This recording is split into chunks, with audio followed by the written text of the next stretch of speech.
11 साल की कमाई अगर 4 हफ्ते में ही उड़ जाए तो आपको कितना बड़ा झटका लगेगा।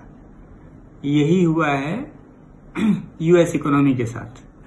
हम सबको पता है कि 2008 में ग्लोबल फाइनेंशियल क्राइसिस हुआ था और उसके बाद से पूरी दुनिया में भयानक मंदी हुई थी और उसके बाद कितने सारे गवर्नमेंट स्टिमुलस पैकेज दिए थे और उसके बाद से रिकवरी 2009 से रिकवरी शुरू हुई थी।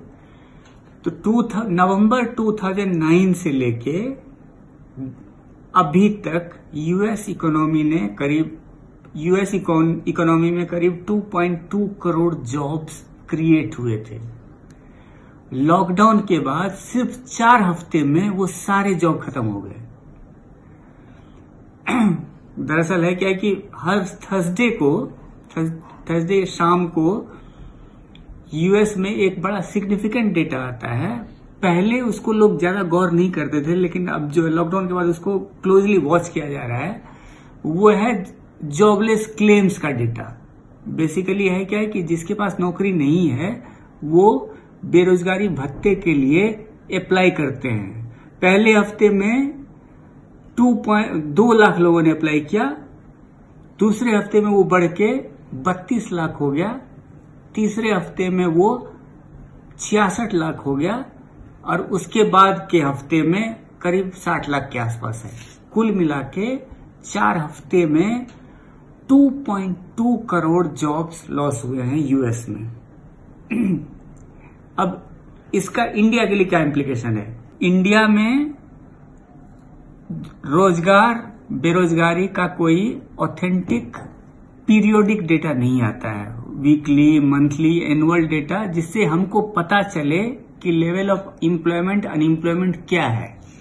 लेकिन यूएस के पिक्चर से 4 वीक के लॉकडाउन से, और हमको ध्यान रखना चाहिए कि यूएस में जो लॉकडाउन है उतना सीवियर नहीं है, इंडिया जैसा नहीं है। वहां कुछ स्टेट में तो बड़ा सीवियर है, लेकिन बाकी स्टेट्स में काफी रिलैक्स है, काफी बिजनेसेस अभी भी चल रहे हैं। इंडिया में पूरी तरह से लॉकडाउन है, कोई बिजनेस, ऑलमोस्ट सारे बिजनेसेस ठप है।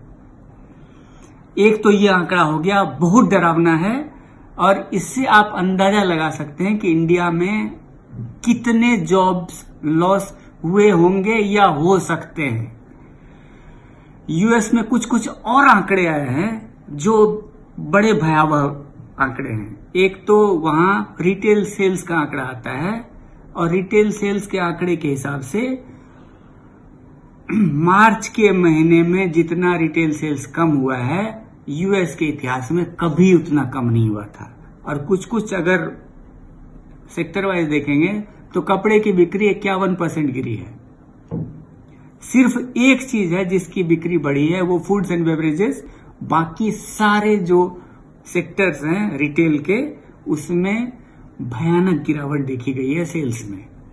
इंडिया में इस तरह का कोई डेटा नहीं आता है, लेकिन चूंकि वहां से बहुत ज्यादा सीवियर यहां लॉकडाउन है, तो खाने पीने, फूड एंड बेवरेजेस को छोड़ के बाकी किसी भी सेक्टर की बिक्री तो हो ही नहीं रही है। तो यहां रिटेल सेल्स का भी जो आंकड़ा आएगा, जब भी आएगा, कंसोलिडेटेड नहीं आता, लेकिन कंपनी का जो रिजल्ट आता है उससे आपको पता चल जाएगा कि रिटेल सेल्स की क्या हालत है। तो उसमें आपको पता चलेगा कि कितना भयानक फॉल हुआ है। 2 और आंकड़े पे आप गौर कीजिए। इंडस्ट्रियल प्रोडक्शन का आंकड़ा यूएस का जो है उसके हिसाब से 1946 के बाद सबसे ज्यादा गिरावट है इंडस्ट्रियल प्रोडक्शन में। हमारे यहां मार्च का फिगर जो है मोस्ट लाइकली मई में आएगा और हमको पता चल जाएगा कि कॉन्ट्रैक्शन कितना भयानक है। आखिरी आंकड़ा, सेट ऑफ आंकड़ा अगर हम देखें तो वो है जीडीपी ग्रोथ का अनुमान। यूएस में अनुमान है कि सेकेंड क्वार्टर में 30% का कॉन्ट्रैक्शन हो सकता है।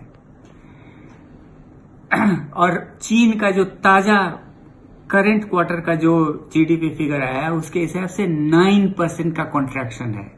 इंडिया के बारे में अलग अलग प्रोजेक्शन है, लेकिन सारे ऑप्टिमिस्टिक प्रोजेक्शन अभी आ रहे हैं। और अब जो लग रहा है कि हमारे यहाँ भी मंदी होगी, हमारे यहाँ का भी इकोनॉमी कॉन्ट्रैक्ट करेगा। ये इंडिपेंडेंट इंडिया में पहली बार होगा। इससे पहले इंडियन इकोनॉमी में कंट्रैक्शन कभी नहीं हुआ है। तो इन सारे आंकड़े को आप देखेंगे तो वो बहुत ही ग्लूमी, भयानक पिक्चर पेंट करते हैं। और इस सब का इंडिया के बारे में, इंडिया स्पेसिफिक ऑथेंटिक आंकड़ा आने में टाइम लगेगा, लेकिन कुछ कुछ चीज आपको दिखेगा। जैसे माइग्रेंट वर्कर की बेचैनी आप देखेंगे, और जिस तरह से सारे कारोबार ठप हो गए हैं, तो इसका इकोनॉमी पे कितना भयानक नुकसान होगा। चूंकि ये पहली बार हो रहा है ये सब, इसलिए हमको अंदाजा नहीं है।